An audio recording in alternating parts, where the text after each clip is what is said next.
രാത്രിയിലും ഗാസയിലെ 30 മുതൽ 40 വരെ ഇല്ലാതാക്കണം. നെതന്യാഹു മന്ത്രിസഭയിലെ ബെൻഗ്വീറിന്റെ വിവാദ ആഹ്വാനം പുറത്തു വന്നിരിക്കുകയാണ്.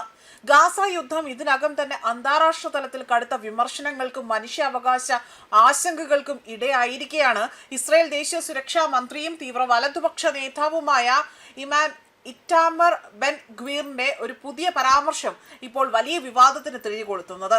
ഗാസയിൽ സൈനിക നടപടികൾ കൂടുതൽ ക്രൂരവും അക്രമാസക്തവുമാണ് എന്ന അല്ലെങ്കിൽ അത്തരത്തിൽ അക്രമാസക്തമാകണം എന്ന തരത്തിലുള്ള ആവശ്യമാണ് മുന്നോട്ട് വെച്ചിരിക്കുന്നത്.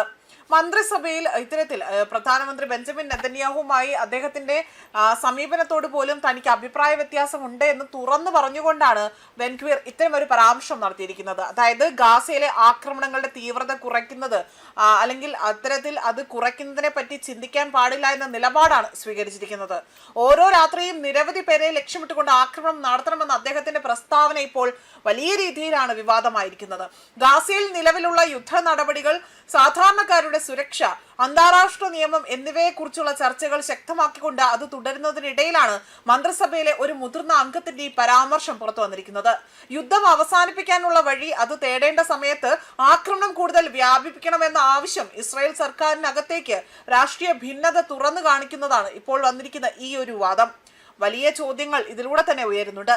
നെതന്യാഹുവിന്റെ യുദ്ധത്തെ പോലും മറികടന്നുകൊണ്ട് കൂടുതൽ കടുത്ത നടപടികൾ ആവശ്യപ്പെടുന്ന ബെൻഗ്വീറിന്റെ ഈ ഒരു നിലപാട് ഗാസയിലെ സംഘർഷത്തെ പുതുതായതും അല്ലെങ്കിൽ കൂടുതൽ അപകടകരവുമായ ഘട്ടത്തിലേക്ക് തള്ളിവിടുമോ എന്നതാണ്. പാലസ്തീനികളെ ഗാസയിൽ നിന്ന് കൂട്ടത്തോടെ തന്നെ നാട് കടത്തണമെന്നും ഗാസ മുനമ്പ് അത് പൂർണ്ണമായും തന്നെ പിടിച്ചെടുത്തുകൊണ്ട് ജൂത കുടിയേറ്റ കേന്ദ്രങ്ങൾ പുനഃസ്ഥാപിക്കണമെന്നും ഇതേ അഭിമുഖത്തിൽ ബെൻഗ്വീർ ആവശ്യപ്പെടുന്നുണ്ട്.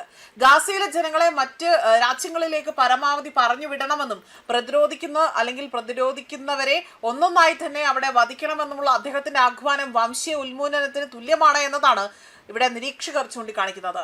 ഇസ്രായേലിലെ ജയിൽ സംവിധാനങ്ങളുടെയും പോലീസിന്റെയും ചുമതലയുള്ള മന്ത്രി കൂടിയായ ബെൻഗ്വീർ തടവിലുള്ള പാലസ്തീൻ തടവുകാരെ ഭക്ഷണ വിഹിതം വെട്ടിക്കുറച്ചതുൾപ്പെടെയുള്ള നടപടികളുടെ നേരത്തെ ഒരു രീതിയിൽ അദ്ദേഹം ഇത് തുറന്നു പറയുകയും വലിയ രീതിയിലുള്ള വിമർശനങ്ങൾക്ക് അദ്ദേഹം ഇരയാവുകയും ചെയ്ത വ്യക്തിയാണ്.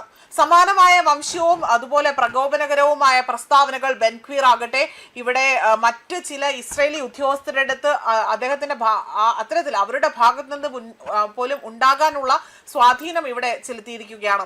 അന്താരാഷ്ട്ര നീതിന്യായ കോടതിയിൽ ഇസ്രായേൽ ഗാസയിൽ വംശഹത്യ നടത്തുന്നുവെന്ന് തെളിയിക്കുന്നതിനായി തന്നെ ദക്ഷിണാഫ്രിക്ക ഉൾപ്പെടെയുള്ള രാജ്യങ്ങൾ പ്രധാനമായും തന്നെ ഉയർത്തിക്കാട്ടിയത് ഇത്തരം വിദ്വേഷ പ്രസംഗങ്ങൾക്ക് വഴിവെച്ചിരിക്കുകയാണ്. മാത്രമല്ല ഗാസയിൽ വംശഹത്യ നടത്തുന്നുവെന്ന ആരോപണങ്ങളെ ഇസ്രായേൽ ഔദ്യോഗിക തലത്തിൽ ശക്തമായി തന്നെ തള്ളിക്കളയുമ്പോഴും ഭരണ മുന്നണിയിലെ ഉന്നതനായ ഒരു നേതാവ് അല്ലെങ്കിൽ ഉന്നതനായ ഒരു മന്ത്രി തന്നെ ഇപ്പോൾ മനുഷ്യത്വ വിരുദ്ധമായ പരസ്യ പ്രസ്താവനകളാണ് ഇവിടെ പുറത്തിറക്കിയിരിക്കുന്നത്. ഇസ്രായേലിനെ ആഗോളതലത്തിൽ കൂടുതൽ പ്രതിരോധത്തിലാക്കുന്ന ഒരു പ്രസ്താവനയാണ് അദ്ദേഹം അല്ലെങ്കിൽ ഒരു നിലപാടാണ് അദ്ദേഹം ഇപ്പോൾ തുറന്നു പറഞ്ഞിരിക്കുന്നതും.